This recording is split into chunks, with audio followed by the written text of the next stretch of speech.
Kung magdo kami ay once a month lang, kahit na palagi naman kaming magkasama. Lagi niyang rason na pagod siya sa trabaho, at kung may mangyari man sa amin, itawag lang ng laman. Napapansin niya lang ako kapag kailangan niya ako.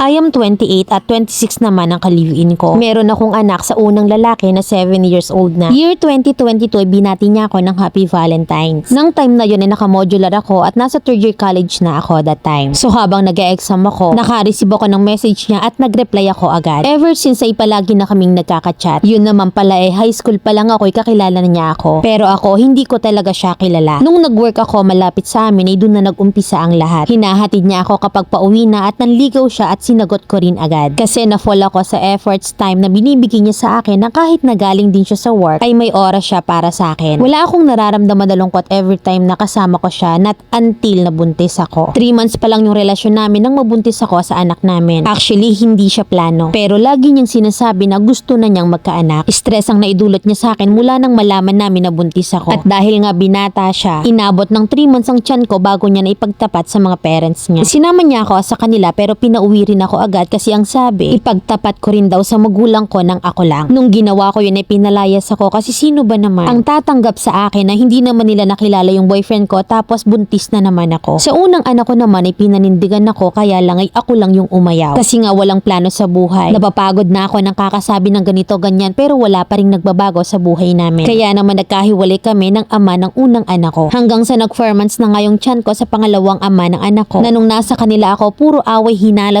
sumbatan sa mga unang taon namin. Nung nanganak naman ako'y nakasuporta sa akin yung pamilya niya. Kasi nga first apo yung anak ko. Na siya naman ay ganun din. Nabawasan na yung away kasi nga busy siya sa pag-aalaga ng anak namin. Hanggang sa nagkukwentuhan kami ay bigla siyang may sinabi sa akin na nung time daw na nasa operating room ako yung anak lang namin ang nasa isip niya. Na-hurt ako kasi parang biglang di na ako nag-exist. Pero thankful pa rin ako kasi nandun yung ate ko na kapatid ko. Siya ang nag-aasikaso sa akin mula ipasok ako sa hospital. Bale, CS kasi ako at twice na. At habang tumatagal nagbabago siya. Imbes na maramdaman kong mas minamahal niya ako, parang lalong nababawasan. Wala na siyang pakialam sa akin, puro cellphone. Trabaho madalas ang dahilan niya kung bakit palagi na lang siyang inaantok. Kaya walang gana sa ibang bagay. Kung magdo kami once a month kahit palagi naman kaming magkasama. Lagi niyang nirarason na pagod siya sa trabaho kahit Sabado at Linggo naman ay wala naman siyang ginagawa. At nakahiga lang siya maghapon. At kung may mangyari man sa amin parang tawag na lang ng laman. Na parang daig ko pa yung parausan. Na napapansin niya lang ako kapag kailangan niya ako. Hindi ako mahilig sa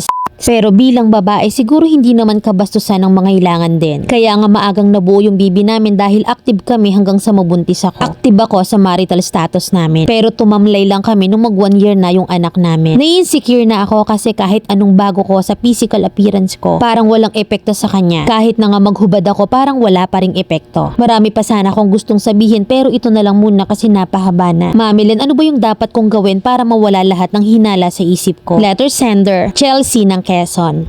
Hindi mo nabanggit kung anong trabaho ni Mr. or kung okay kayo financially. Well, may work naman kayo so I hope so. Sa una pa lang nasabihan kang ipaalam mo mag-isang buntis ka. Doon pa lang red flag na, Mima. Active kayo masyado nung time na walang responsibility sa isa't isa. Napakabilis ng pangyayari. Months pa lang kayo ay napatali na sa responsibilities. At dahil pinalayas ka at ikaw ang ina ng anak niya, no choice kundi panindigan ka, that's what I see. Kung nakasuporta ang pamilya kasi unang apo, so walang problema sa bahay. Ang problema mo lang talaga ay yung binabalewala ka. At kung sa unang taon ay puro hinala-away kayo, so meaning may nakikita kang kahina-hina lang talaga. Na nakikita ko't nararamdaman kong pina-fulfill sa'yo intentional. 26 pa lang siya, napaka-active ng ganyang edad. Dun sa maghubad ka, walang effect. Ibig sabihin, hindi sa pinag-overthink kita, pero yun na yun. Yung excuse na pagod sa trabaho, kahit sabi mo'y Sabado at Linggo, tulog at cellphone palagi. At hindi ka nag-e-exist mula ng mga naka. Baka naman talagang sa anak na lang siya nakafocus. Mauubos ang lakas mo, effort mo at paghihintay madiligan sa lalaking walang pakialam. Hinihintay ka na lang bumitaw. Ang bilis kasi one snap naging kayo, nabuntis ka, then bomba. Babae ka, alam kong iisa tayo ng nasa isip. Dapat may plan A ka, may plan B. I-ready mo yung sarili mo at lagi kong paalala. Kapag hindi swerte sa lalaki, tama na. Baka kasi sa huli, puro panganay ka. Tapatin, prangkahin kasi siya lang yung makakapagsabi sa'yo directly to the point. Pero mas gugustuhin mo pa bang sabihin niya kahit na sa pinapadama niya ay double kill ka na.